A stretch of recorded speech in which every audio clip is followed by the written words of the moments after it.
বিভিন্ন রকমের টেনশন, বিভিন্ন রকমের দুশ্চিন্তায় আমরা ভুগতে থাকি।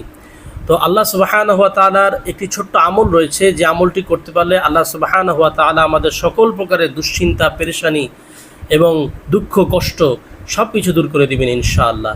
তো কী সেই আমলটি আমরা জানবো।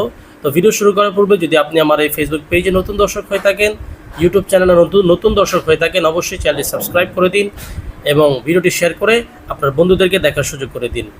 তো দোয়াটি হচ্ছে আল্লাহুস সামাদ, আল্লাহুস সামাদ, আল্লাহুস সামাদ। 100 বার প্রত্যেক